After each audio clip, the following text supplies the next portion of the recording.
예, 오늘 제가 말씀드릴 내용은 포용국가의 글로벌 거버넌스 ODA 전략 이렇게 제목을 잡았는데요.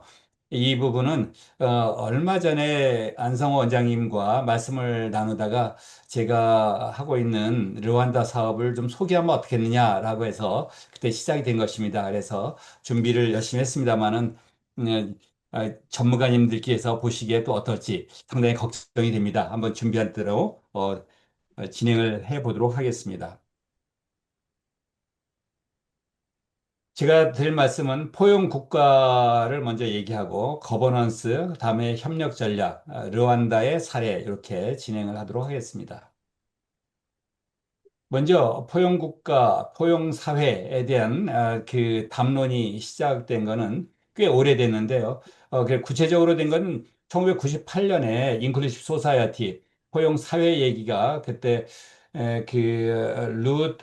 레비타스라는 분이 이제 시작을 했기 때문에 벌써 요것만 따져도 한 30년 된 이야기가 되겠습니다. 그러다가 그 2010년 넘어오면서 OECD에서, OECD는 경제기구니까요. 성장을 할 때 온 국가가 다 성장하는 가운데 빠진 사람이 있으면 안 되겠다. 그래서 포용적인 성장 얘기를 하면서 이제 그 포용 사회, 포용 국가에 대한 이야기가 아주 불붙듯이 커진 것으로 볼 수 있습니다. 특히 여기 있는 것 중에서 그 잘 아시는 대로 2012년에 국가는 왜 실패하는가? 그리고 좁은 회랑 2019년, 그리고 2023년 권력과 진보는 여기 그 상당히 중요한 그런 주제라고 볼 수 있습니다. 먼저 포용사회하고 여기에 대해서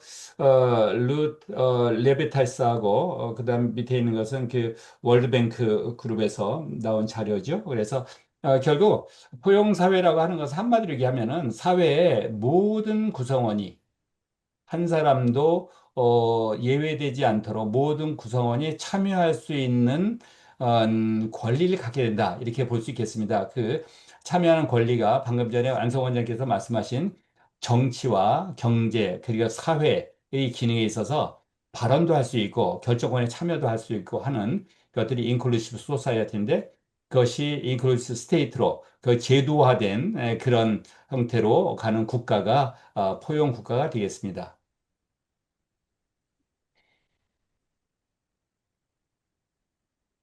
잘 아시는 대로 여기 왜 국가는 실패하는가 좁은 회랑 권력까지 뭐 세 권의 책이 사실은 하나의 시리즈로 되어 있는데요. 여기서 제일 먼저 2012년에 있었던 왜 국가가 실패하는가 거기에서는 굉장히 많은 것을 그 할애해서 강조하는 것이 제도가 중요하다 이런 얘기를 많이 하고 있습니다. 그 제도가 다른 두 개의 그 지역이 같이 붙었지만 두 개의 지역이 서로 다른 성장을 하게 되는 그런 상황. 그리고 저 책에서는 한국의 사례가 남한과 북한에서 상당히 중요하게 다뤄져 있기도 합니다.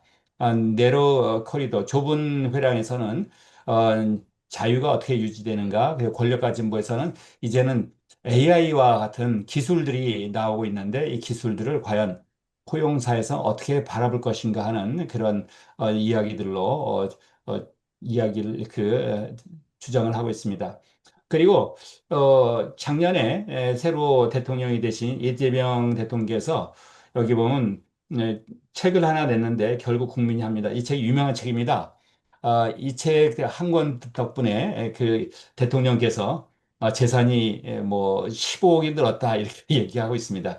그런 정도로 많이 그 본책이기도 하는데 여기에 보면 보편적 기본사회라는 이야기가 있는데 이것이 역시 하나의 그 포용사회, 포용국가의 맥락에서 이해할 수 있다. 이렇게 생각할 수 있겠습니다.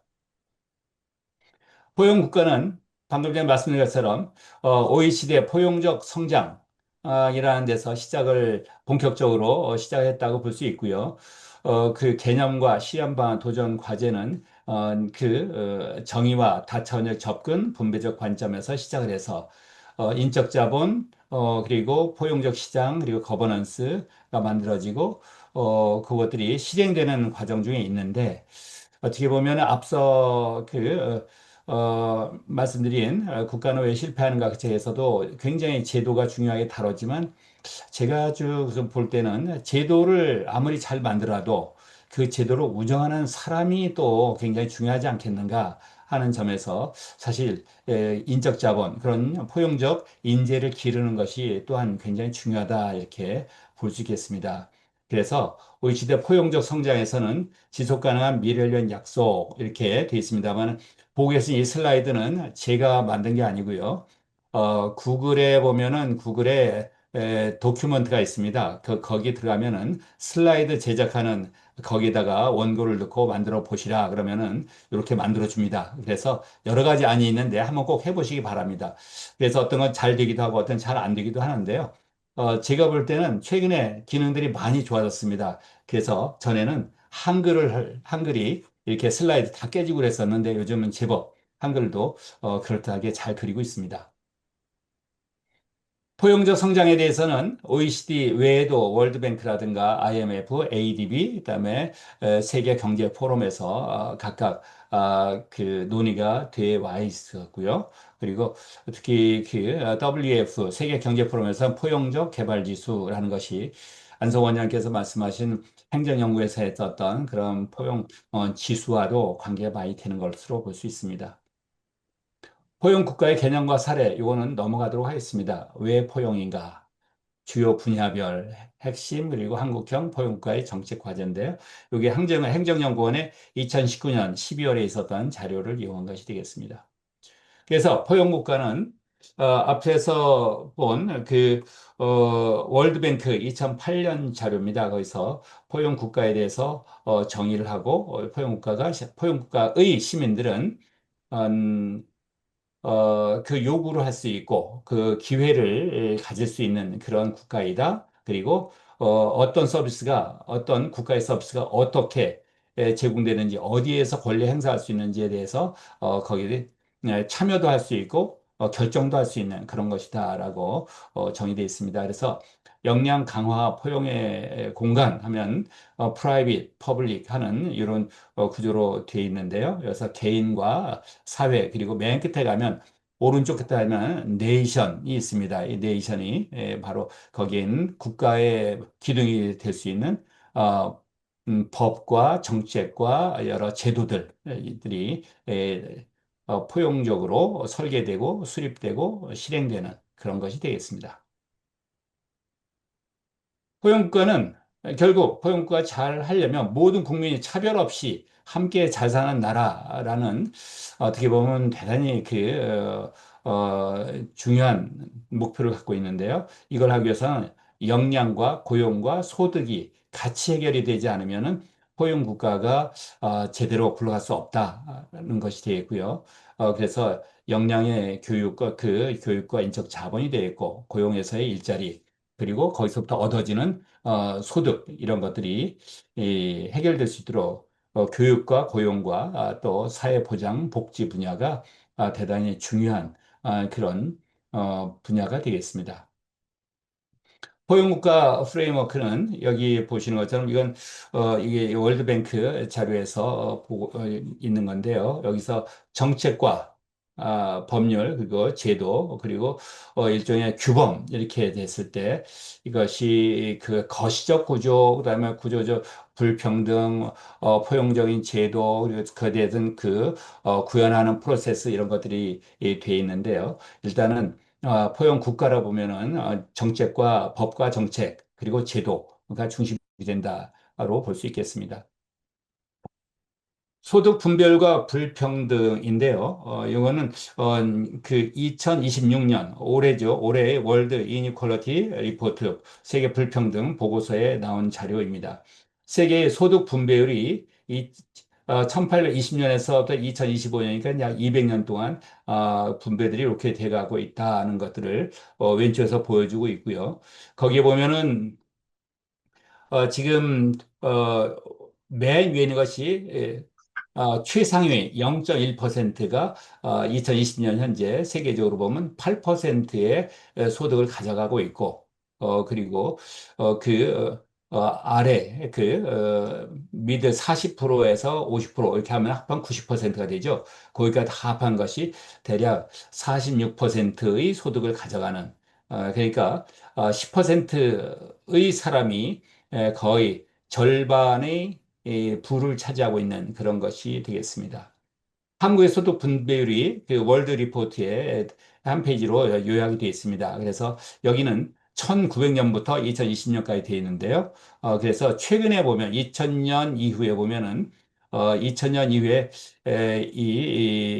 2000년 직전에 1997년 뭐 그때 IMF가 있었죠. 그래서 그 당시는 상당히 최상의 10%나 하위 50%의 소득이 거의 비슷한 수준으로 돼 있었는데 그 후에 에, 처음에 많이 벌어져 있다가 IMF가 있을 때 그때 서로 좀 가까워지고 그 후에 다시 또 벌어진 상태가 돼서 최근 10년간은 거의 일정하게 유지되고 있다. 그리고 이건 세계적으로 보면 중간 수준이고 10년간 약간 증가했다고는 볼 수 있는데 이 부분입니다. 이 부분에서 뭐 큰 변화는 없는 것 같아요. 그러나 이것이 지금 녹색으로 되어 있는 그런 곡선에 비해서 빨간 선으로 표현되어 있는 것이 상당히 크게 벌어져 있는 상태로 되어 있고 부의 집중이 지속되고 있다는 것으로 되어 있습니다. 제가 이번 그 발표를 준비하면서 사실 그 성경 총장님께서 발표하셨던 혁신적 포용국가와 세계 포용국가 연합이라는 자료를 많이 참고를 했습니다. 그것이 2020년 4월 8일이니까요. 저는 그 키스디에서 일한 게 4월 말이었거든요. 그러니까 제가 키스디에서 일하기에 막 직전에 발표한 거라서 제가 이 중요한 발표를 직접 듣지는 못했습니다.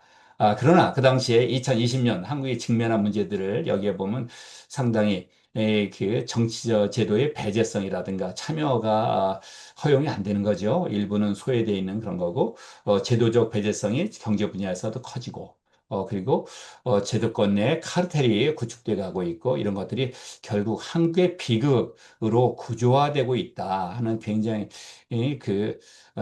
중요한 진단을 해주셨고요. 그래서 정치적 포용과 경제적 포용을 위한 2단계의 포용혁명을 추진하고 혁신적 포용가로 조속히 전환해야 된다는 주제의 발표가 있었습니다. 그래서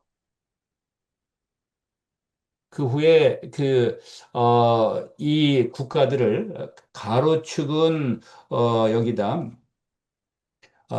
가로축은 시큐리티, 세로는 크리에이티비티. 그러니까 어, 그 가로축은 일종의 사회 보장이 되겠고요. 세로축은 창의 혁신축이 되겠습니다. 그래서 이걸 보면은 지금 한국이 그 당시에 여기쯤 있는 걸로 지금 GDP 퍼센트 중에서 사회복지 비용으로 들어가는 것이 대략 10% 정도 돼 있는 것으로 돼 있고 했는데 2025년 작년 데이터가 최근 데이터거든요. 그래서 그 자료를 보면은 그것보다는 상당히 사회복지 비용도 좀 복지 쪽도 강화돼 있고 그 혁신도 조금 올라간 것으로 되어 있습니다. 그러나 당시에 발표자이신 성경 총장께서 말씀하신 것은 결국 우리가 혁신도 포용 국가 그리고 고복지 고혁신의 포용 국가를 가야 된다는 말씀을 해주셨는데 거기까지 아직 갈 길이 상당히 멀다는 이야기가 되겠습니다.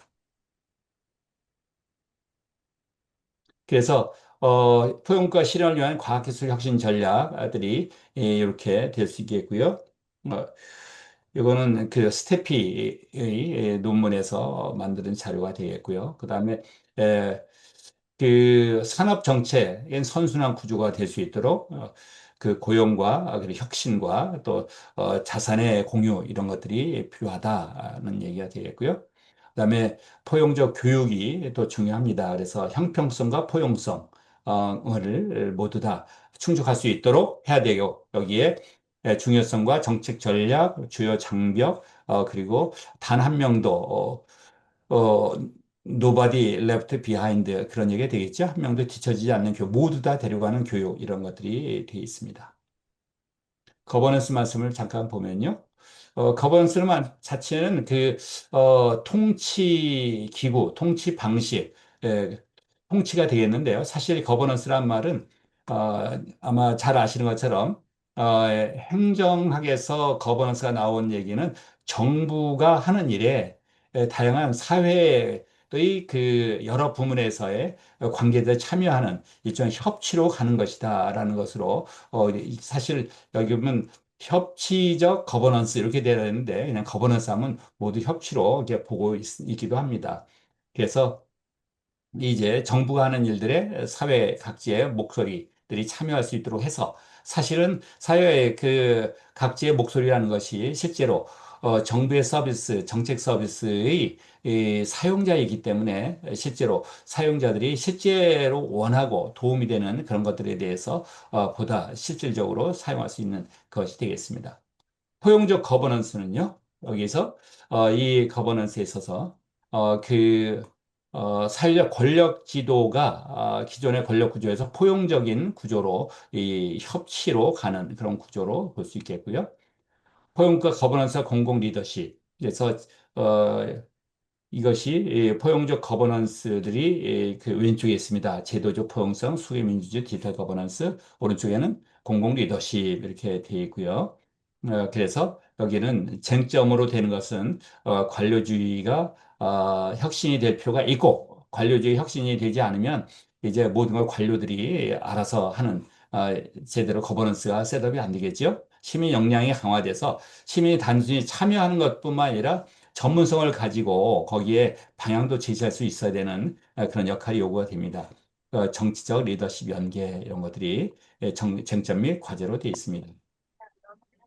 ODA로 넘어가서 잠깐 살펴보면요. ODA는 잘 아시는 것처럼 오피셜 디벨롭먼트 어시스턴트 그러니까 공적 개발 원조입니다. 그러니까 국가가 하는 원조죠. 그래서 한국이 굉장히 어려운 시절이 1960년대까지만 하더라도 국민소득 1인당 국민소득이 100불이 안 되는 것으로 나타나고 있습니다만은 그때 외국에 특히 미국을 중심으로 하는 그런 나라들의 원조를 많이 받아서 거기도 국가 발전에 상당히 크게 썼습니다. 이제는 한국이 그런 개발 원조를 해야 되는 그런 입장이 되고요. 그래서 국제 개발 협력이라고도 하고 이렇게 해서 ODA는 우리가 원조를 해주는 것이고 이제 개발 협력은 사실은 동등한 위치로 그렇게 가는 것이 되겠죠. 그러나 요즘은 ODA 하더라도 받는 쪽을 두고 주로 원조를 받는 나라, 그럼 수원국이 되겠고요. 원조를 받는 기관은 기관이 되겠습니다. 그런 곳에서 단순히 주문받고 안 주면 가만히 있고 해서는 전혀 원조 효과가 나타날 수가 없거든요. 그러니 그쪽을 가급적 주도적으로 할 수 있도록 참여도 시키고 그래서 협력자로서 키워가는 그런 것들이 국제개발협력이 되겠습니다. 그래서 국제개발협력위원회는 위원장이 국무총리로 돼 있어요. 그래서 국무총리 우리나라에서도 국무총리가 지난 2월 달에 이런 ODA에 대한 전반적 그림을 새로 발표를 했지요.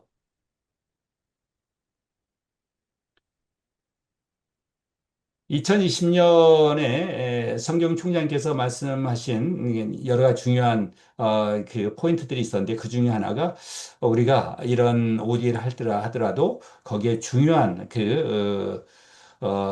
중점국들을 만들어서 거기 중심으로 해서 확산해가는 그런 것이 필요하다라고 하셨는데 현재는 27개 나라가 지정되어 있는 것으로 되어 있습니다. 그래서 아프리카에 보면 이집트, 에티오피아, 르완다, 탄자니아, 우간다 이렇게 돼 있고요. 르완다는 여기쯤 있어요. 이거 조그맣게 돼 있습니다.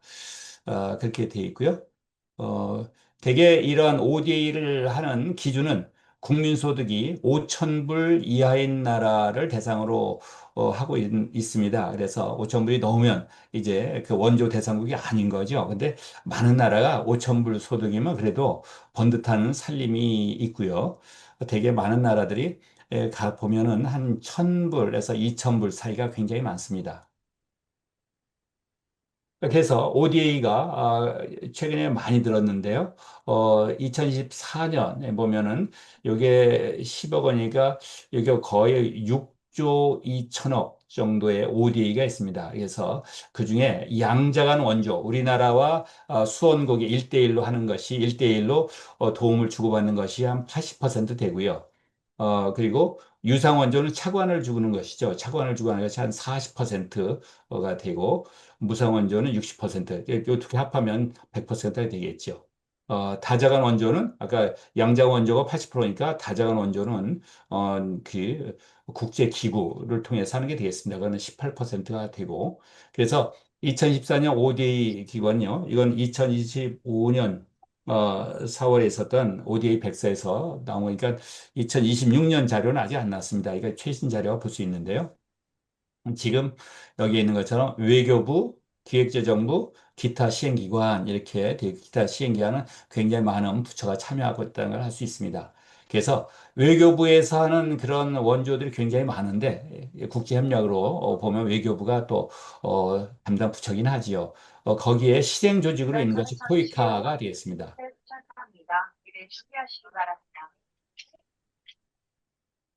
예, 그래서 코이카에서 그걸 하고 있고 기재부에서는 EDCF라고 하는데 경제개발협력기금이라고 하지요. 이것이 코이카는 주로 무상원조를 하고 EDCF는 유상원조를 합니다. 돈을 빌려주고 차관을 하는 것이죠. 그래서 지금 금액으로 봐서는 거의 비슷해 보이긴 하는데요. 그래서 코이카 사업은 그 대개 한 우리 돈으로 따지면 10억에서 한 50억 정도. 그러니까 100만 불에서 500만 불, 그 정도 그들이 많이 있었다가, 최근에는 코이카 사업도 많이 커져서 150만 불, 200만 불까지 갑니다. 그런데 EDCF는 그것도 훨씬 커서 제가 참여하고 있는 르완다의 기술학교 8개를 지어주는 그런 사업인데요. 그 나라는 아직 개발도상국의 입장으로 봐서는 기술학교가 우리로 보면은 거의 전문대학 수준이라고 볼 수 있습니다. 거기에 단일 사업인데 5년짜리 사업이고 거기에 예산이 1억 1천만 불이니까 우리 돈으로 따지면 한 1,700억 원 정도 되겠죠. 그래서 상당히 EDCF는 규모가 크다. 이렇게 보시면 되겠습니다. 그래서 글로벌 포용적 거버넌스에 대해서는 이렇게 잠깐 요 넘어가도록 하겠고요. 그 다음에 법률적인 포용 그리고 사실상의 포용 이렇게 나눠서 보는 그런 관점도 있습니다. 그리고 이 ODA를 할 때 수원국 원조를 받는 나라의 지속 가능한 제도적 기반을 구축하는데 굉장히 중요한 그런 포인트를 두고서 일을 하고 있습니다. 그래서 되게 이런 그 ODA 사업이 시작이 되려면 먼저 수원국 쪽에서 수요가 있어서 요청이 들어오고 그 수요가 평가를 한 결과 이건 지원할 만하다. 그러면 대개 그런 처음에 요청이 있고 나서 한 2년 정도 걸립니다. 2년 정도 결정이 돼서 예산 마련하면은 거기 사업에 들어가서 하게 되는데요. 사업이 대개 1년에 끝나는 것은 요즘 많지 않고요. 대개 한 3, 4년 하거나 아니면 이상을 하는 경우도 있습니다만은 대개 그 사업이 끝나면은 사업에 대한 또 평가도 상당히 엄밀하게 하고 그렇게 하고 있습니다. 그래서 글로벌 포용적 거버넌스를 위한 ODA 개선 과제에는 지금 이게 올해 2026년 2월 26일 날 그 국무조정실에서 국무총리가 발표를 한 거죠. 그래서 제4차 국제개발협력 종합기본계획해서 만든 것이고요. 원조가 너무 분절화돼 있다. 그러니까 그 통합적으로 하는 게 좋겠다는 것. 그 성과보다 앞으로 더욱더 성과 중심으로 가고 성과 평가를 해서 얻어진 것들 갖고 다시 그 다음 사업을 설계하는 환류 체계를 만들 필요가 있다. 그리고 디지털 AI 기반의 혁신적 원조 모델로 가야 되겠고, 민관협력, PPP, 이게 주로 정부에서 예산 충분치 않을 때 민간 부문에 돈을 내고 일정 부분을 그 민간 그 돈을 투자한 그 민간 부문에서 거기서 사업을 해서 회수를 할 수 있도록 하는 그 PPP도 도입을 하는 그런 형태로 되어 있습니다. 협력 전략은 포용적 혁신과 글로벌 협력 전략인데요. 이것도 그림은 이렇게 보시고요. 넘어가고요.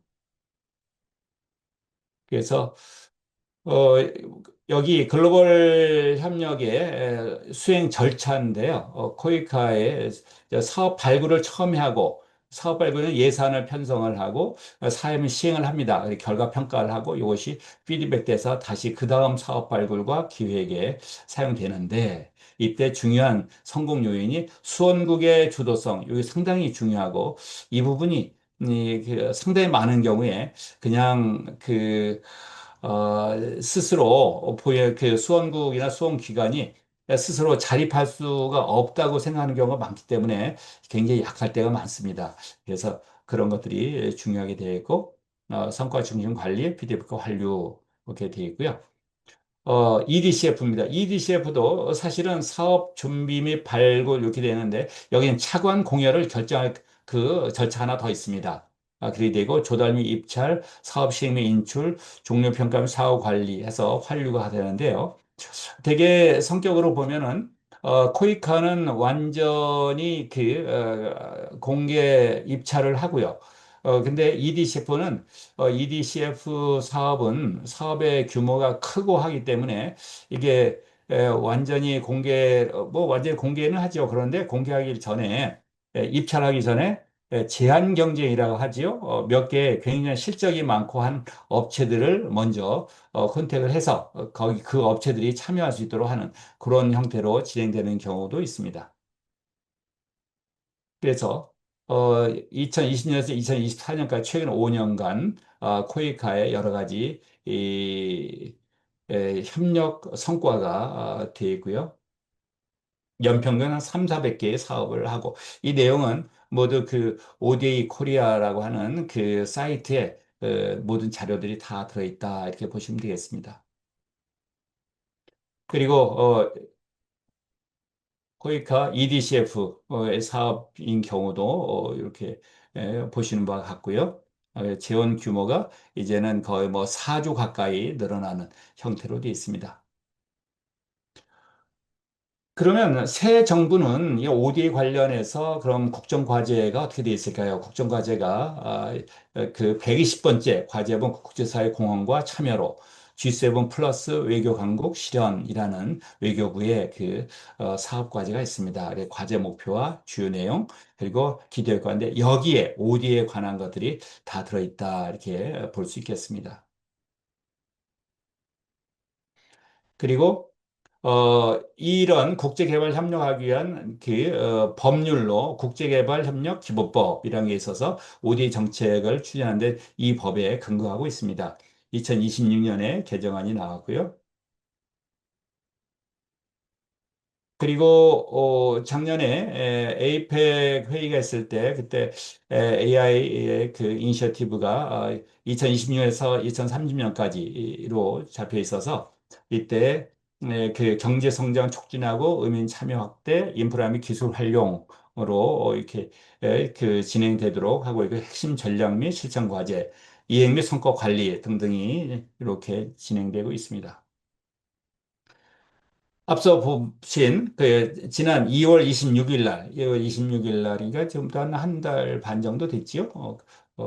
그때 발표된 제4차 국제개발협력 종합기본계획인데요. 되게 잘 아시는 것처럼 이런 기본계획 하면은 거의 뭐 어떻게 보면 법률이 있고 법률에 그 모체가 되는 헌법이 있듯이 계획들이 연차별로 세우는 계획의 기본계획들이 바탕 역할을 하거든요. 그래서 되게 5년 단위로 만들어지는데 여기에 포용적 가치가 들어 있습니다.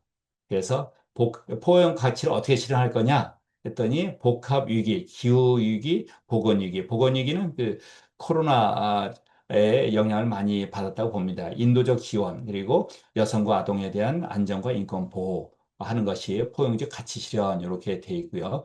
나머지 후회적 상생이라든가 통합적 체제 혁신적 개발 등이 있습니다.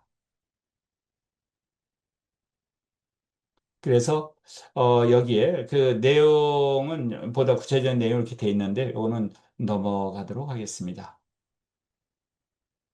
그래서 기본 계획이 있고요. 여기 2026년 시행 계획입니다. 그래서 여기는 4대 전략 목표를 가지고 앞에 있었던 그 네 가지 꼭지입니다. 포용적 가치, 호혜적 상생, 혁신적 개발, 통합적 체제 그것을 기본 계획에서 쭉 가져와서 그 해에 해야 될 것들을 정하는 것이 되겠지요. 그래서 최근에 있어서는 특히 인공지능, ICT 접목하는 것들이 상당히 중요하게 다뤄지고 있습니다.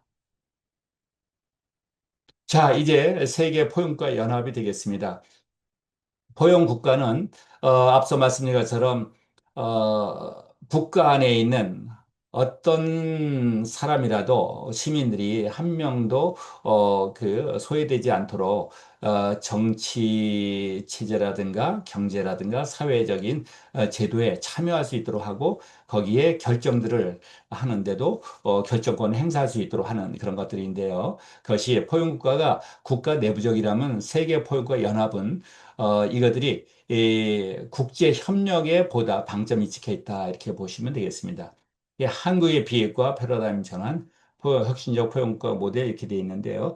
이것도 역시 성 총장이 만들어 주신 그 발표문인데 이거를 구글이 열심히 그려가지고 그리는데 그림이 마음에 드시는지 모르겠습니다. 어떻게 생각하십니까? 아무튼 코로나 위기가 있었고 그 당시에 2020년이니까요. 그때 굉장히 어려웠지 않습니까? 포용과 혁신의 힘으로 그때 세계 포용과 연합으로 가야 된다. 이렇게 보여주셨습니다. 그래서 그 비전과 대노선 ODA 혁신은 다시 한번 여기에 있는 것처럼 돼 있고요. 그래서 포용권 내부 설계, 포용과 연합 외부 협력인데 여기 보면 세계 포용과 연합의 비전, 또 대외 노선, 한국의 자산 활용, 한국의 경험, 어, 이런 그 한류라든가 이런 것들을 활용하자는 그런 말씀을 하셨습니다. 그런데 아무튼 그 지금 그 이후로 ODA 사업에서도 이것이 그 세계 포용국가 연합의 입장으로 봐야 된다는 얘기가 되어 있고요. 제가 최근에는 우리가 뜻하지 아니하게 지금 전시 상황 아닌 전시 상황이 된 것 같습니다. 그래서 지금 세계적으로 뭐,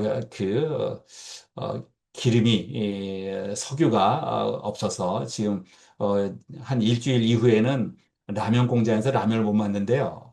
라면 봉지가 없어서 큰일 났습니다. 그래서 해결이 돼야 될 텐데 이런 전시 상황에는 과연 우리가 포용적인 그런 협력을 어떻게 할 거냐라는 것을 저는 두 가지로 봤습니다. 하나는 전시 중에, 전시 상황에서는 어쨌든 포용과의 비전과 외교 노선을 포용적으로 명확하게 하고 그래서 그걸 협력을 하는 거죠. 즉 전략적 구호, ODA 혁신, 긴급 협력 확대, 분쟁 피해 국민 위기 지역 네트워크 구축, 실제로 어려움을 당한 그쪽을 도와주는 것, 전시 글로벌 위기 대응 중심 협력 강화 이런 것들이 사실 오늘 전문가님께서 많이 토론해 주셨으면 좋겠습니다만은 포용이 평상시만 하는 것이 아니고 이런 전시 상황에서도 어떻게 할 것인가 하는 그런 것들을 좀 적어봤고요. 이제 거의 만 전쟁이 끝나면 그런 이제 복구를 해야 될 문제가 생깁니다. 그래서 재난 재건 기반의 혁신적 개발 협력 추진, 민간 협력 기반, 글로벌 구호 생태계 조성, 그다음에 한국형 소프트 파워 기반의 평화 협력 확대, 세계 포용과 연합 형성을 통한 국제 담론 구축 이렇게 돼 있는데 아무래도 이런 포용국가가 연합이 되려면 포용국가 여러 개 있어야 됩니다. 포용국가 하나만 있어하고는 연합이 안 되겠죠? 근데 다른 데 포용국가 없어요. 그럼 포용국가 어떻게 만들 것이냐? 그 포용국가를 위해서 가서 제도도 만들어주고 산업도 만들어 기술도 가르쳐주고 해야 되겠지만 저는 아마도 거기에도 굉장히 그 포용적인 리더를 어떻게 양성할 것인가 하는 것이 중요하지 않을까 생각이 들었습니다. 그 중에 하나가 이제 서울대학교 재건한 미네소타 프로젝트인데요. 이것이 한국전쟁 끝나고 나서 바로 그 54년, 논의가 돼서 54년 9월부터 62년까지 이렇게 진행이 된 게 되겠습니다. 그래서 원주 총액은 1,000만 불 정도 되었고요. 954만 불이 되네요. 자문단을 미국에서 보내오고 교수는 218명이 가서 그중 박사학위는 15명, 석사는 71명을 했는데 그 당시에는 박사학위 한 사람들이 굉장히 적었기 때문에 이게 굉장히 큰 도움이 됐다. 이렇게 볼 수 있겠습니다.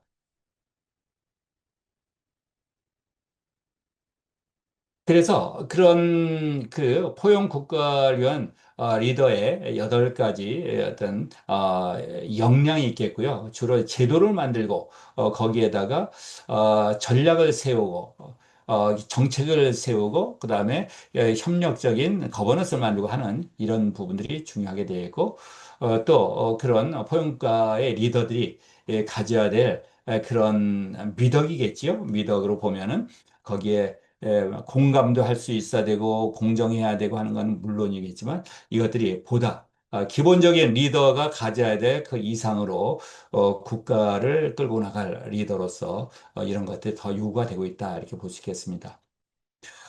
6분 남았습니다. 6분 동안에 르완다 사례 간단히 말씀을 드리고자 합니다. 저는 르완다 사업에 참여하게 된 제가 작년 2월에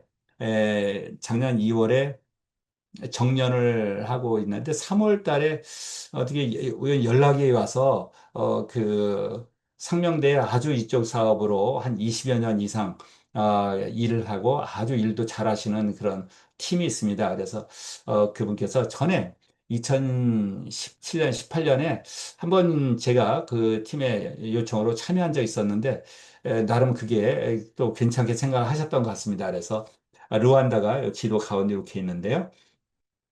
지금 르완다 사업이 있는데 좀 같이 참여해 달라고 해서 그래가지고 그 재밌겠다 생각도 들고 제가 에티오피아에 아까 안성 원장이 말씀하신 것처럼 국립 아디사바바 대학 그러니까 그 나라로 보면 서울대학이죠. 거기에 학장을 2년간 했었거든요. 그래서 어, 그런 연유로 가게 됐는데요. 아무튼 이 르완다는 이렇게 돼 있는데 르완다 옆에는 콩고는 그 엄청 큽니다. 그 옆에 있는 그리고 우간다가 바로 위에 있고 부룬디가 아래에 있습니다. 그리고 옆으로는 탄자니가 있어요. 탄자니아, 우간다, 콩고, 부룬디로 둘러싸인 르완다인데요. 나라가 이렇게 생겼거든요. 근데 이 땅이 크지가 않아요. 경상도만 합니다. 경상도. 근데 인구는 한 1200만 정도 되는 걸로 있고, 그 국민, 1인당 국민 속도 한 1000불 정도 되고요. 잘 아시는 것처럼 94년, 30년 전에 그 두 개의 종족이 있었는데 두 개의 종족 간에 그 충돌이 있어가지고 소수파가 한 100만 명이 한 세 달 사이에 모두 살해되는 아주 엄청난 비극이 있었습니다. 그런데 그 소수파의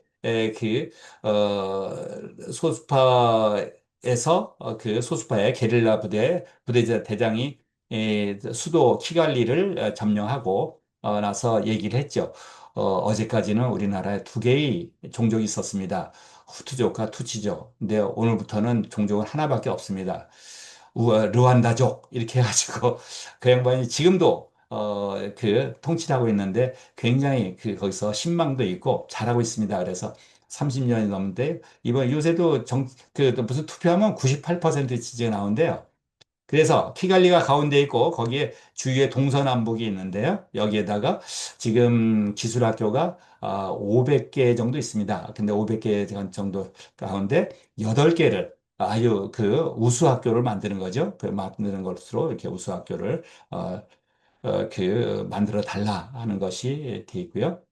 그래서 이게 그 나라의 비전 2050입니다. 지금이 이게 2020년에 만든 거니까요. 30년을 내다보고 만든 건데, 거기에 보면 르완다 코딩 아카데미 같은 학교를 만들어야 된다. 이렇게 되어 있는데, 르완다 코딩 아카데미가 바로 코이카에서 지원해서 만드는 그런 기술 학교인데, 이 학교를 졸업하면 고등학교인데요. 모두 사업을 창업도 많이 하고 사업하는 그 사장이 되기도 하고 상당히 많은 학생들이 이 졸업생들이 아이비리그에 진학을 한다는 거예요. 그래서 굉장히 그 나라에서도 자랑스럽게 생각하는 그런 학교를 더 만들어 달라 하는 그런 얘기가 되겠습니다. 그래서 지금 거기에 학교는 이제 티벳이라고 하는데요. 티벳이 기술, 직업, 학교가 되겠습니다. 그래서 테크니컬 보케이셔널 에듀케이션 앤 트레이닝 이렇게 얘기를 하는데 기술 학교가 되고 우리로 보면 공고, 농고 뭐 이렇게 생각할 수 있습니다. 그중에서도 COE가 여기에 보면은 센터 오브 엑셀런스라고 우수 학교가 되는 거죠. 그래서 그 학교에서 하는 걸 ITU나 ILO 이런 데서부터 다 COE에 대한 저희에 대해서는 요즘 르완다에서는 이것을 가지고 주위에 있는 지역을 다 바꿀 수 있는 그런 기대와 계획을 갖고 있다고 볼 수 있습니다. 그래서 타당성 조사가 먼저 있었고요. 그래서 EDCF 착공을 활용해서 이렇게 숙련 기술을 양성한다. 그래서 타당성 조사를 먼저 했고, 성명대 팀이 그 타당성 조사를 했습니다. 2023년에 끝냈네요. 그리고 나서 그다음 2024년에 이 사업에 입찰이 있어갖고 거기에 들어가서 제안 요청서가 만들어지고 거기에 사업을 수주를 하게 됩니다. 그래서 그 나라에 그 학교를 만드는 건데요. 학교에서도 학교를 만들면서 그 학교의 교육 비전이라든가 오퍼레이셔널 가이던스라든가 거기에 기자재라든가 또 시설도 다 지어야 되고 거기다가 그 프로덕션 유닛이라고 아예 실습 장소에서 만든 물건을 팔 수도 있도록 해놨습니다. 그래서 루안다의 비전 2050이 국가에서 가장 높은 수준의 전략 계획이 되어 있고요. RTB는 르완다 티벳 보호드라고 합니다. 그러니까 르완다 기술학교 위원회 이렇게 되어 있죠. 거기에 있는 그 전략 계획을 해서 그렇게 르완다 비전 아래 쭉 연결돼서 하고 있고 그래서 르완다의 티벳 COE의 비전과 스트래티지를 이제 새로 만들고 거기다 로드맵을 그리고 이렇게 되겠습니다. 그래서 이 그림이 이제 마지막 슬라이드인데요. 그래서 실제로 이런 계획을 짜는 거는 현장을 가보는 것이 상당히 도움이 됩니다. 그래서 현장을 보면 여기는 지금 농고인데요. 여기 보면 이 소들이 있는 외양간입니다. 외양간이 있고 학생입니다. 학생들이 이렇게 있고요. 어, 지금 요거 이쪽에는 두 번째 그림은 여기에는 이제 밭입니다. 근데 앞에 간판으로 뭐 붙였는데 거기다 작물들 심었어요. 그래서 아니 요런 정도 수준인 거죠. 아직 이것을 제대로 이렇게 아주 어, 아주 뭐 규격화시키거나 그러지 않았는데 가보면 상당히 깔끔하게 잘 해놨습니다. 여기는 그 회의 장소가 되어 있고 요거는 자동차 기술을 배우는 그런 곳이 되어 있고요. 이건 토목공사를 하고 있는 그런 형태인데 지금 아치형으로 만들고 있네요. 요거는 지금 목재 그런 목공을 배운 사람이 나가서 또 회사 차리고 하는 그런 일종의 산업단지가 있었는데 산업단지 가니까 이런 형태로 공장들도 같이 있었습니다. 그다음 밑에 있는 이것은 어, 보면은 PC실이에요. 근데 HP로 되어 있는데 이걸 아마 네덜란드에서 그 원조를 받았다 그래요. 근데 얼마나 소중하게 여기는지 컴퓨터를 한번 쓰고 안 쓸 때는 이렇게 모두 이렇게 그 보자리로 쌓아놓습니다. 이게 먼지도 안 묻도록 이렇게 애쓰고 있고 여기 저도 여기 있네요. 예, 이렇게 돼 있습니다.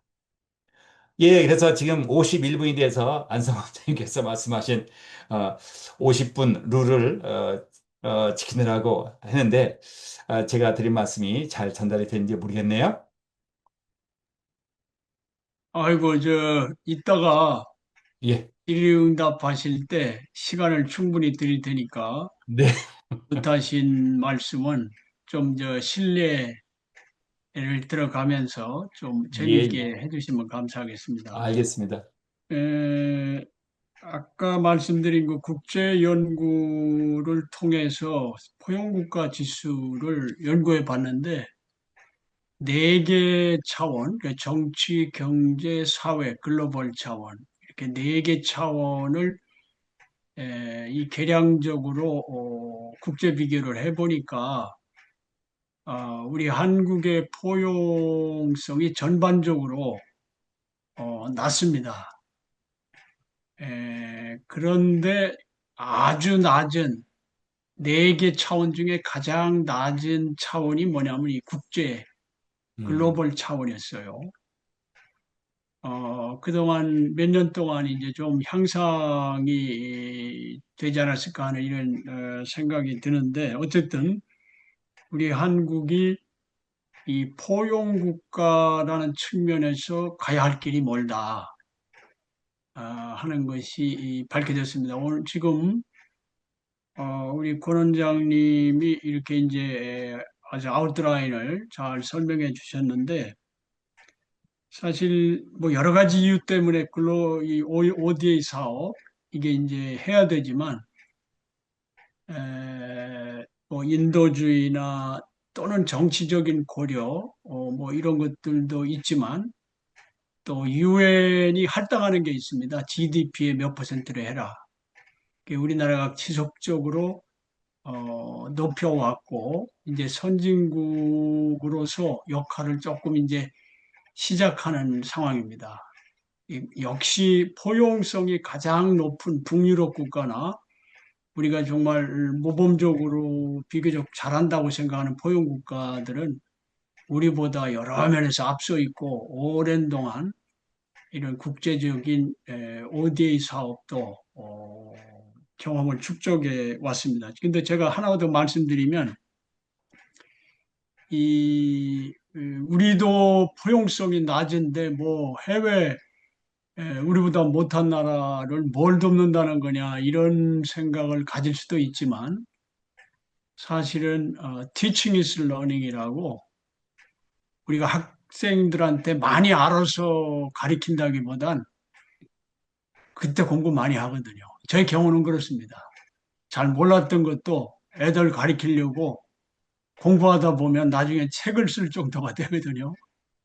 그래, 우리 대한민국이 조금 버겁지만, 잘 이걸 활용하면 우리가 배우는 ODA 사업을 통해서 많은 반추도 하고 반성도 하고, 그러면서 인류에도 같이 도모하는 좋은 이런 국제적인 협력이 되지 않을까 이런 생각을 해봅니다. 그럼 이어서 성경용 총장님의 토론을 듣도록 하겠습니다. 그 우리가 권호열 원장님이 르완다 쪽 그 ODA 사업에 참여한다는 얘기를 듣고 사실 걱정을 했어요. 우리가 르완다에 대해서 알고 있는 거는 후치 투치족이 싸워서 뭐 근 100만 가까운 그 살상이 일어났다는 걸 알고 있기 때문에 그렇게 위험한 나라에 어떻게 가서 그왜 그렇게 목숨을 담보로 그렇게 가느냐 생각을 했는데 오늘 설명을 들어보니까 그 포용적인 리더가 두 종족을 결속시키고 통합된 나라를 잘 이끈다. 이 포용의 힘이 얼마나 강한지. 아까 또 그리고 티베트 그 교육훈련 기관을 중심으로 일어나는 여러 그 혁신을 놓고 볼 때 이 나라가 희망 있는 나라다 하는 생각이 드네요. 그래서 국가 운영의 포용의 원리와 혁신의 원리를 이렇게 결합할 때 어떤 변화가 생겨날 수 있는지를 아주 웅변적으로 잘 보인다고 생각합니다. 오늘 주제와 함께 그 사례가 대단히 그 좋은 사례다. 앞으로 우리 권열 원장님 저 아프리카 무슨 사반타 할 때 걱정 안 해도 되겠다 그런 생각이 듭니다. 권 원장님은 어, 혁신적 포용국가 또 거버넌스 그리고 ODA 사업 전반에 대해서 중요한 이렇게 주제들을 아주 포괄적으로 잘 정리해 주셨고 현재 이재명 정부가 어, 어떤 사업을 하려고 하는지 큰 이제 내용을 잘 설명해 주었습니다. 오늘 제가 좀 말씀드리고 하는 것은 어, 그 우리가 이런 주제를 다룰 때 핵심적인 어떤 주제, 개념 이것을 어떻게 좀 정리해야 될지에 대해서 몇 가지 이슈에 대해서 말씀을 드리겠습니다. 혁신적 포용국가의 의의가 무엇이냐라고 할 때 이 개념은 문재인 정부가 출마하기 전에 우리가 이런 주제를 가지고 새로운 어떤 국가 운영의 어떤 그 원리랄까요, 철학이랄까요, 이런 것을 중심으로 일종의 새로운 어떤 국가 디자인, 국가 제도나 어떤 핵심 정책에 대한 어떤 설계도를 만들어 보자는 그런 취지로 연구 모임이 구성이 됐는데 그때 우리가 연구 결과를 담아서 책을 내고 그게 문재인 정부가 2018년인가 19년에 이거를 공식 채택을 했습니다. 그러니까 이 개념은 어, 문재인 정부가 그러니까 민주정부가 이겼으면 좋겠다는 희망하에 그렇게 이제 준비한 내용인데 마침 문재인 정부가 등장해서 또 우리하고 또 여러 가지 인연이 있는 분이 대통령이 됐기 때문에 흐름이 좋았다 볼 수 있고요. 그러나 나중에 이제 제가 그 경제무사연구 이사장으로 가서 이제 이 원리를 국내적으로 적용하는 것 외에 글로벌하게도 이 원리가 적용될 필요가 있다는 판단하에 글로벌 코리아 포럼이라는 거를 이제 이 조직을 가동하고 마지막에 글로벌 코리아 박람회라는 거를 개최를 했는데 이 글로벌 버전이죠. 이거를 이제 해 나가는 과정에서 어, 청와대나 정부와 그렇게 협력이 제가 원하는 만큼 그렇게 수준 높게 또 질적으로 정말 그 우수한 결과를 낼 수 있는 단계까지 가지 못했다는 좀 그런 아쉬움이 지금도 남아 있는데 에, 오늘 이 주제는 미처 예상을 못했는데 우리 그 권혜일 원장님 또 안성 원장님 두 분이 잘 협의해서 매우 시적절한 주제를 잘 선택한 것 같습니다. 지금 미국, 그 오만한 미국이 힘이 떨어지지만 여전히 오만한 미국이 다른 나라하고든 협력을 거부한 채로 혼자서 독단적으로 어, 전쟁을 하고 스스로 그 고립되고 또 긴 역사에서 보면은 이번에 미국이 이스라엘하고 손잡고 전쟁을 벌였다는 것이 미국의 국력이 하강하는 매우 되돌리기 힘든 어떤 그런 그 길을 지났다라고 볼 수 있을 거예요.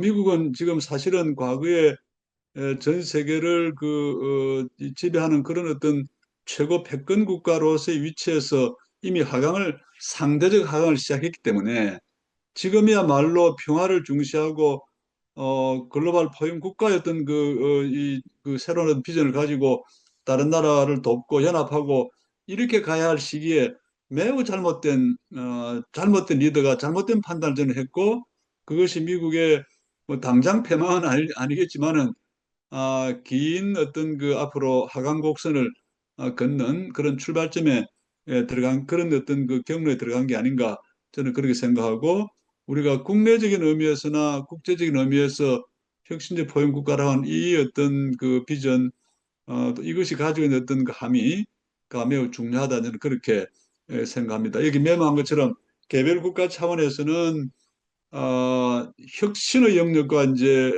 포용의 영역이 있는데 혁신은 과학기술 혁신이나 또 그것에 기반한 어떤 혁신적 경제 성장 이 축이 있을 것이고 다른 하나는 이제 포용의 어떤 여러 내용 중에 분배를 강화하고 분배 정의를 실현하고 또 그것의 결과 사회통합 사회연대를 추구함으로써 신자유주의 노선을 가진 나라들이 오로지 기술 혁신과 경제 성장만을 주장하거나 또 과도한 세금을 내게 하고 과도한 복지를 이렇게 복지 지출을 늘려서 이 남유럽 여러 나라들처럼 남유럽에는 예를 들어서 포르투갈이 있고 포르투갈, 스페인, 이태리 같은 이런 나라들이 주축이 되어 있는데 이런 나라들은 인구 고령화와 함께 그 많은 어떤 재정 부담을 가지고 있기 때문에 혁신 역량을 혁신의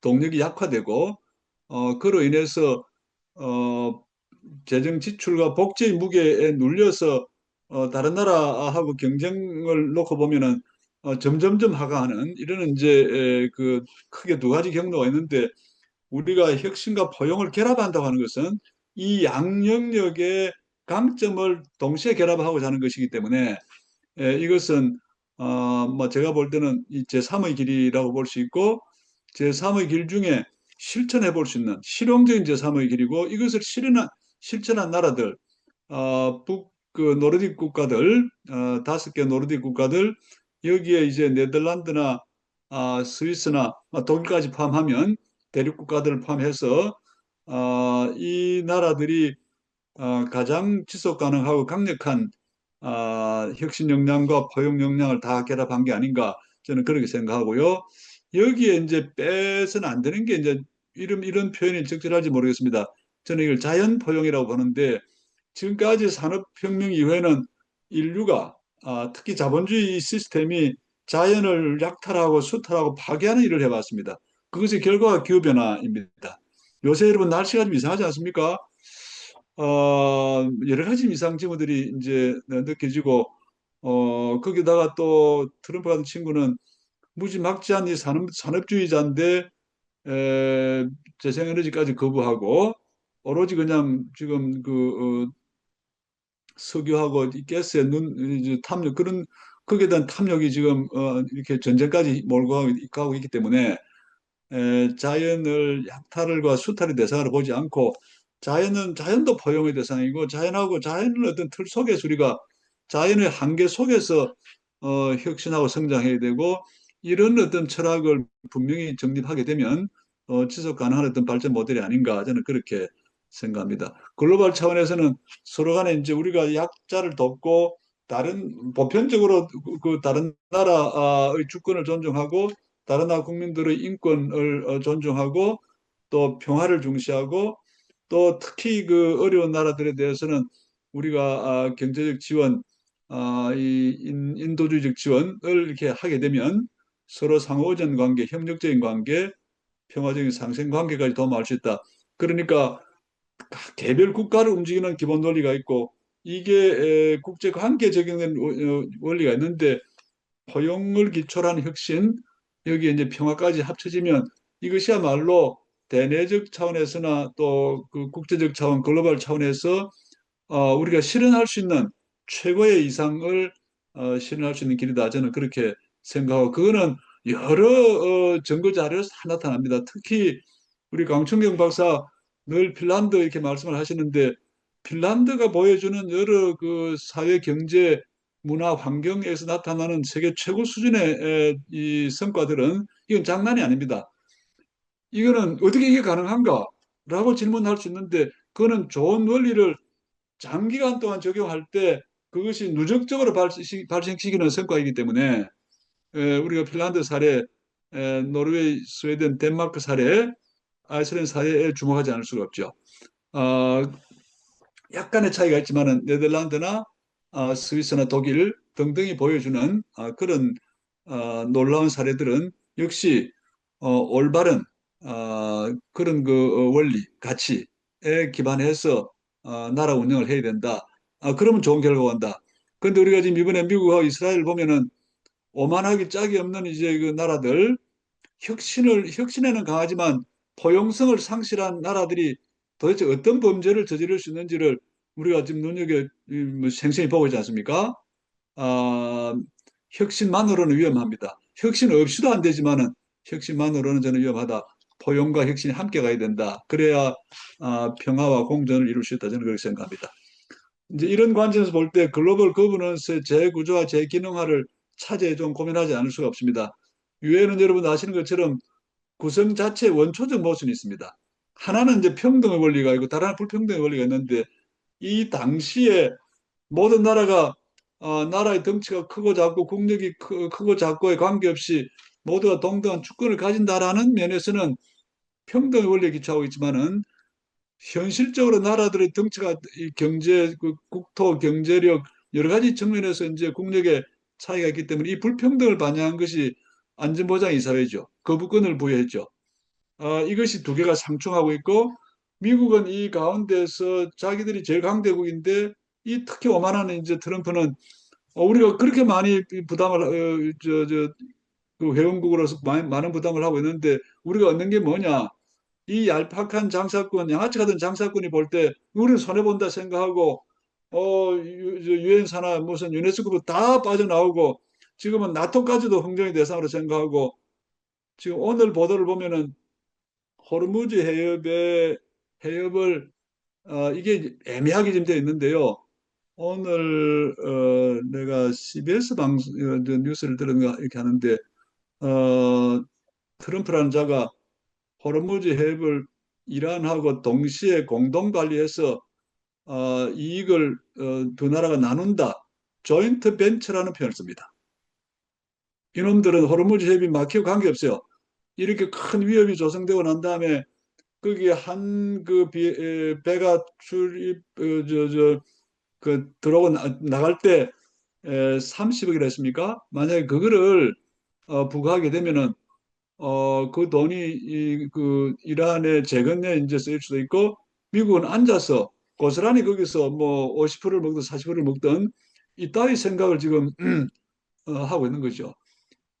모든 게 돈으로 사업으로 이렇게 지금 진행되니까 그렇잖아도 하강하는 미국이 범할 수 있는 여러 가지 이제 문제들이 많이 있는데 여기에 장사치 수준 낮은 장사치가 벌이는 이런 그 시대착오적인 여러 행동들이 세계를 지금 어지럽히고 있습니다.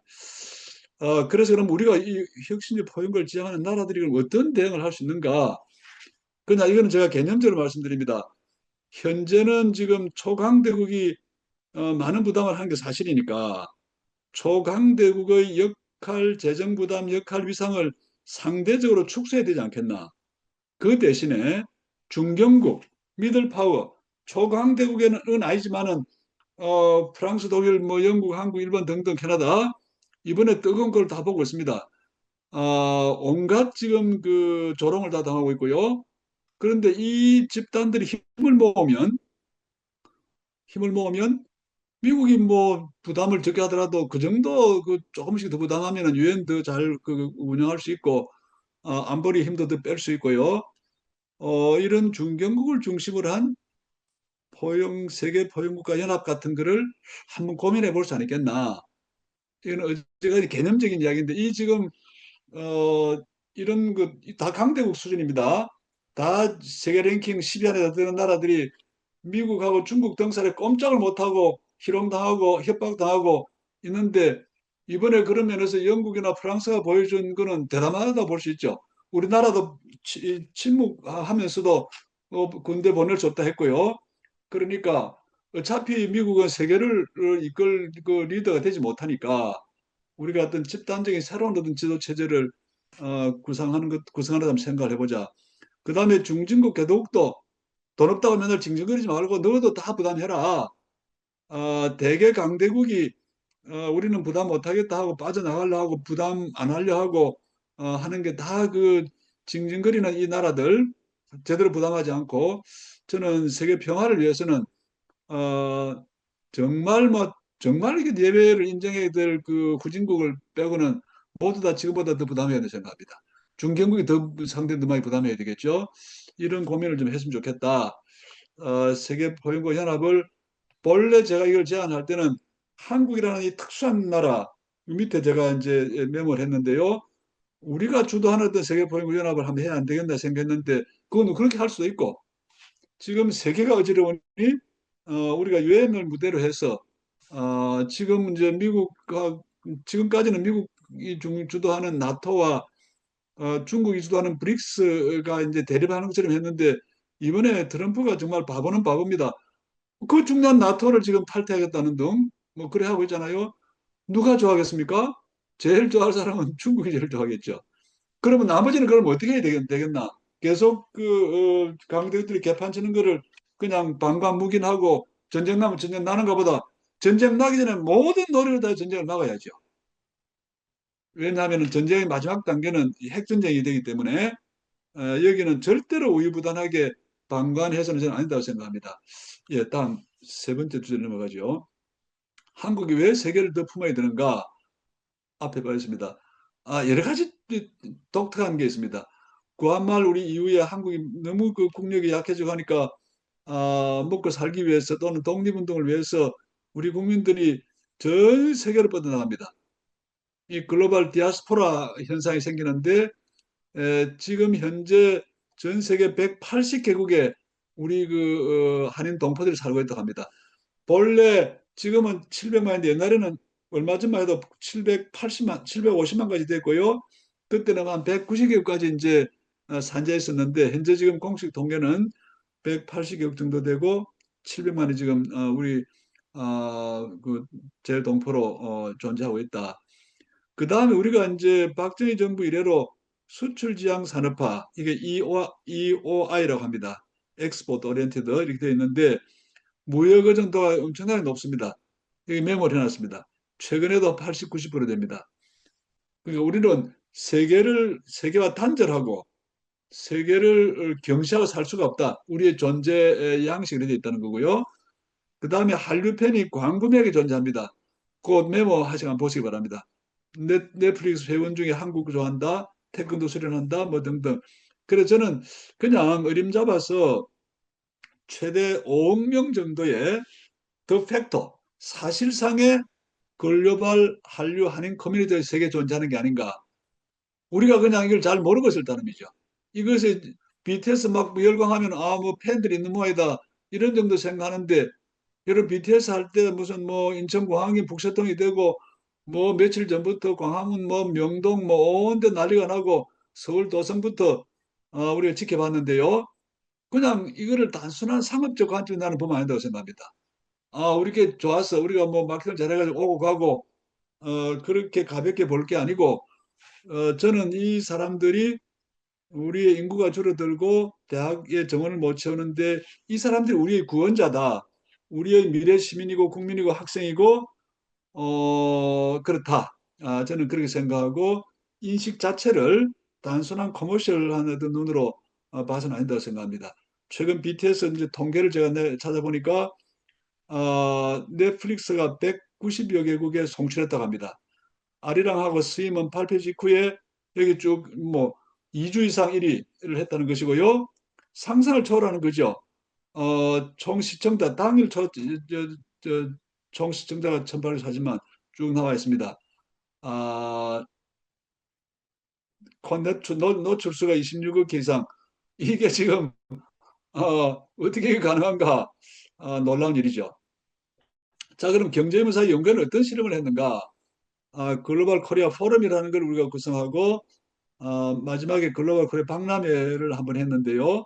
우리가 내건 슬로건은 세계 포용국가를 향한 대한민국 이렇게 이제 내걸고 3P 문재인 정부의 그 외교 정책의 슬로건이 목표가 사람, 번영, 평화 3P의 가치를 추구한다. 우리가 이 가치를 반영해서 신남방에 우리 이제 경사인이 신남방여러 국가하고 이제 MOU도 맺고 여러 가지 그 협력을 많이 했는데 이거를 좀 확대해 보자.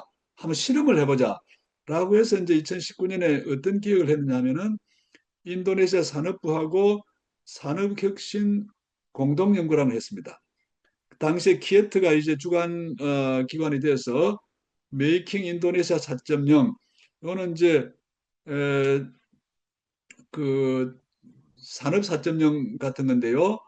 인도네시아가 필요로 하는 5대 전략 산업을 육성하기로 하고 그거를 기획하는 작업을 우리 정부가 비용을 대고 이렇게 해서 이제 연구를 진행했고 이 연구와 관련되는 게 하나가 자동차인데 제가 이거는 세부적으로 확인을 못했는데 우리가 인도네시아 산업부 장관을 만나고 산업부의 국장 여러 뭐 반도체 자동차 중 여러 그 담당 국장을 만났을 때 이 사람들이 두 가지에 대해서 이제 노래를 부르습니다.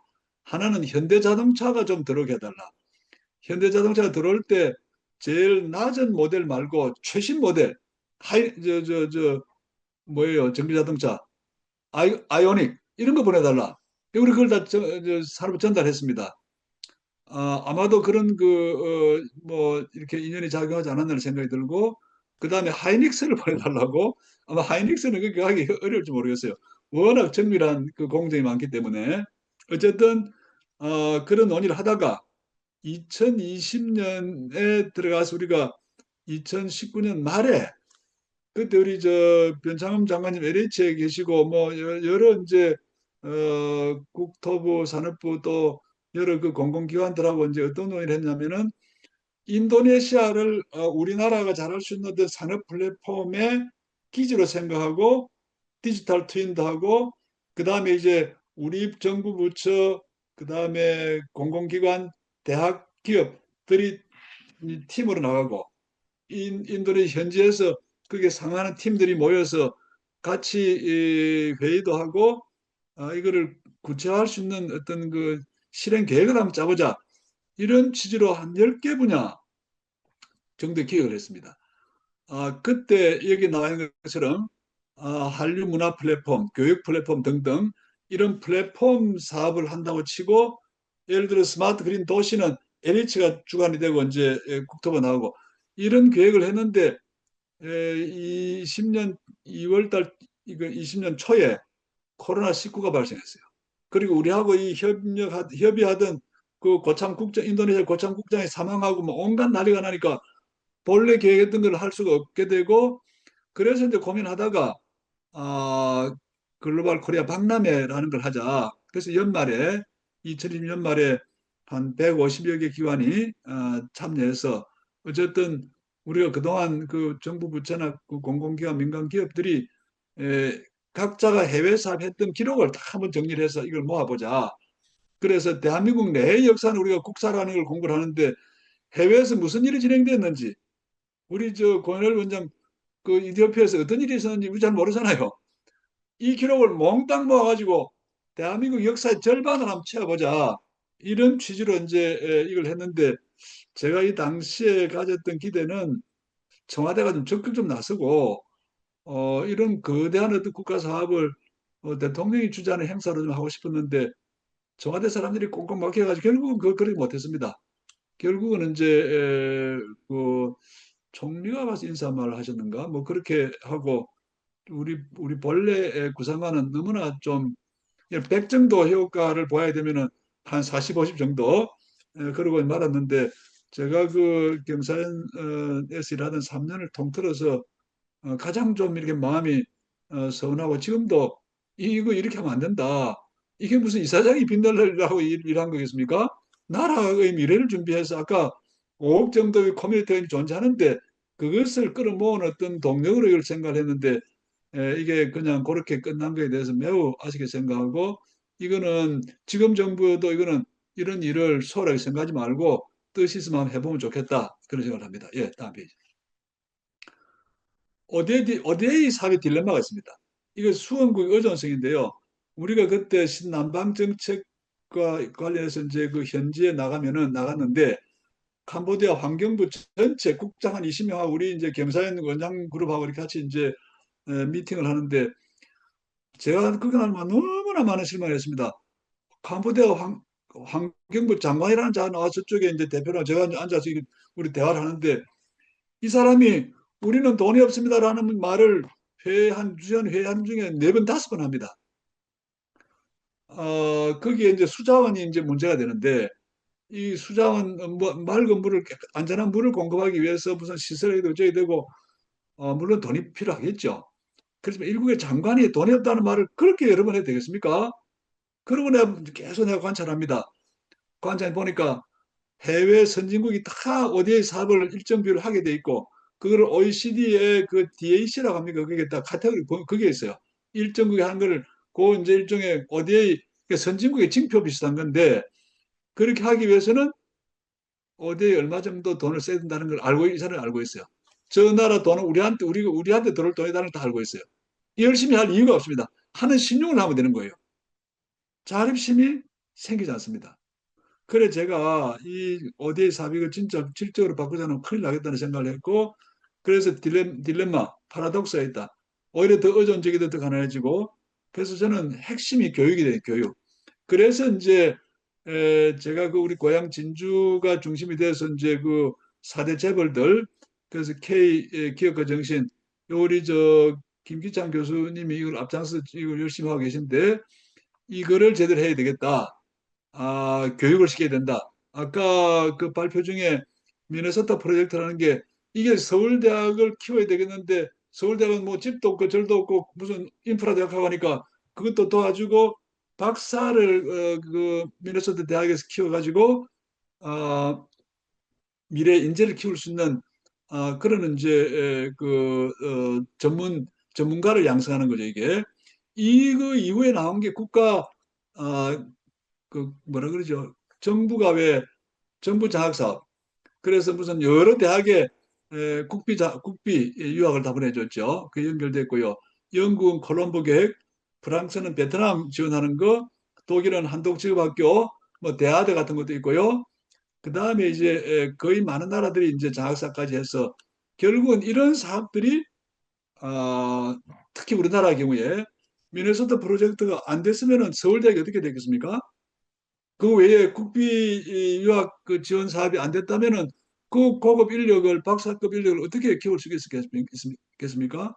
그러니까 다른 많은 사업 아이템 중에 저는 1번을 저는 교육훈련 쪽에 둬야 된다. 저는 그렇게 생각했고 그거는 이제 캄보디아 환경부 장관을 만난 이후에 저 특별히 이거는 이거를 중시하지 않고서는 아무리 다른 나라 주고 무슨 보고 내려오면 다 중요하지만은 우선 순위를 좀 바로 세야 되겠다. 그렇게 보고 있습니다. 예. 다음, 예. 그 어디에 문제점 아까 우리 권 원장님 잘 발표하셨는데 이걸 보면은 교육이라는 카테고리가 없어요. 물론 교육부가 하는 교육 지원 사업이 있습니다.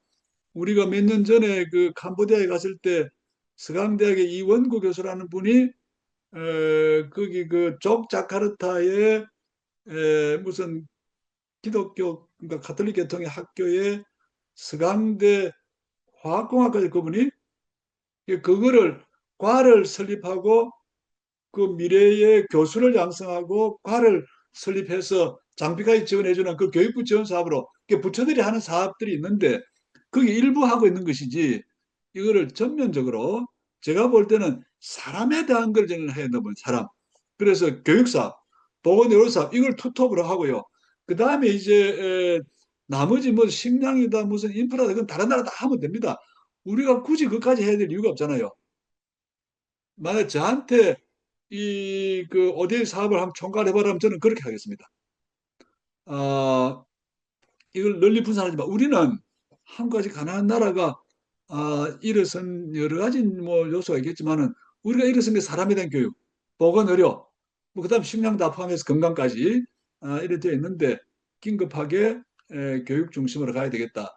그래 제가 이제 1조 원 정도를 여기 뭐 5조 얼마인데요. 이 중에서 1조 원 정도를 우선 고등교육에 투자한다고 치고 1인당 인간 400만 원 장학금을 지급하면 얼마를 유치할 수 있나 봤더니 총 외국인 학생 25만 명을 유치할 수 있습니다. 이 장학을 더 줄 수 있겠죠. 그러면 숫자를 줄이기로 하고. 그래서 제가 그동안에 지방대학을 살려야 되고, 지방대학을 살리려면은 우리 내부의 학령인과의 택도 없고요. 앞으로 점점점 이제 이거는 불가능해집니다. 지금 내 교육부 사람 만나보니까 불가피하게 대학 평가를 더 타이트하게 해서 줄일 거 줄이고, 살리려면 살리고, 그게 그런 사회 극단적인 형태가 서울대 10개 만들기 하겠습니까? 저는 서울대 10개 만들기 택도 없다고 생각합니다. 물론 지원을 더 해서 교육 연구 기능을 더 강화하고 뭐 해야 되겠죠. 그러면 지방대 다 죽이고 나서 그거 하면은 이 나라 미래가 튼튼해지겠습니까? 줄어드는 위축되는 걸 막을 수가 없죠. 그래서 지방을 살리려면 지방대학 살려야 되고 지방대학 중에 특히 지방사립대, 지방사립대를 다 살릴 수는 아닙니다. 서울대 10개니까 지방 강소사립대 한 100개 정도 살리겠다. 그래 지방 한 2, 30만 되는 도시를 살리겠다. 그리고 다른 이제 산학협력 민간 기업 민간 그 기업들이 일어나게 국제 그 교류협력 많이 하게 해서 지방 전체가 살아나게 저는 그렇게 해야 안 되겠나. 예, 마지막 주제입니다. ODA 사업하고 있는 미래 과제 이게 글로벌 인구 인재 정책을 글로벌하게 해야 되고요. 교육 정책도 글로벌하게 해야 됩니다. 여기 이제 쭉 몇 개 그래프를 제시했는데 요 왼쪽 그래프는 우리나라 인구가 빅스윙을 보이고 있습니다.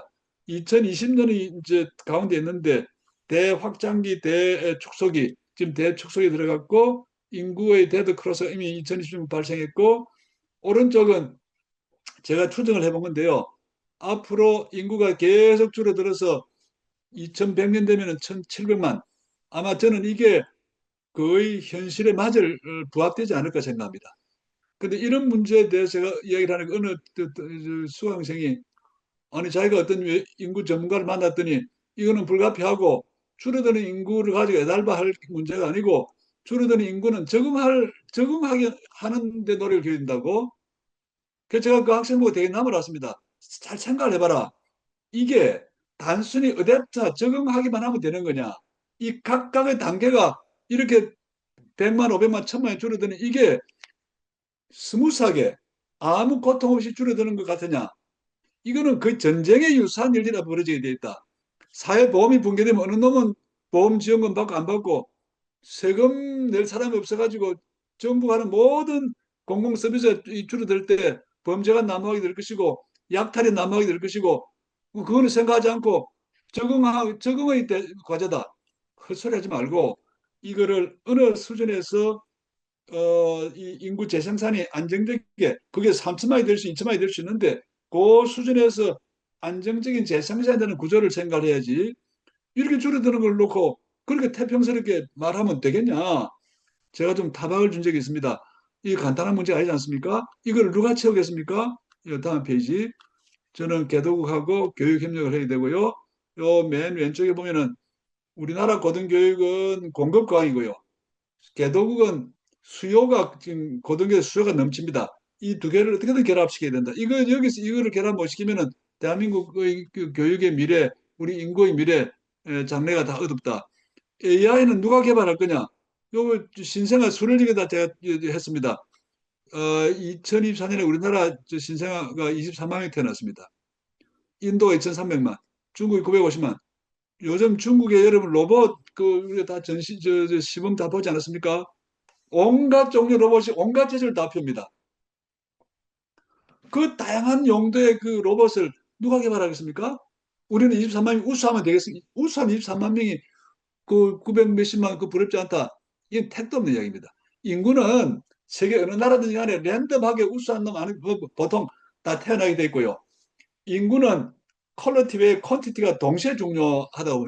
내가 이 저 중국을 보고 중국의 자동차 무슨 자율주행 무슨 오늘 뉴스 본 거는 작은 자동차 1,500만 원인데 리터당 35km 그다음에 최대 함은 주행은 1,700km 가는 자동차를 내놨어요. 신문에 났습니다. 이런 걸 우리가 언제 만들어내겠습니까? 자동차, 로봇, AI, 뭐 신무기 거의 모든 영역에 있어서 이 인구의 퀀티티와 퀄리티 다 중요하다. 요 맨 오른쪽에 보시면은 우리가 해외 이민을 그 이민에 대해서 부정적이고 억제하고 하다가는 절대로 빅테크 저 미국의 빅테크 세계 빅테크 못 따라간다. 여기에 미국 빅테크의 창업자나 현재 CEO가 거의 다 미국 사람 몇 사람 미국이 본토백이 몇 사람 있습니까 지금? 거의 100%다 외국 사람들입니다. 이거를 우리가 무시하고 23만 명 가지고 우리끼리 잘 살아보자. 저는 택도 없다고 봅니다. 예, 다음. 제가 너무 많이 길어졌죠. 빨리 끝내겠습니다. 그 제가 상지대 총장으로 가서 세계 한류 한상 한인대학을 만들자 여러 가지 뭐 제안했는데 거기도 별 반응이 별로 없습니다. 거기는 매년 100억이 적자이기 때문에 현금 가져오는 것만 관심이 있지 이런 국가적인 사업을 해야 되는 데에서 반응이 없어요.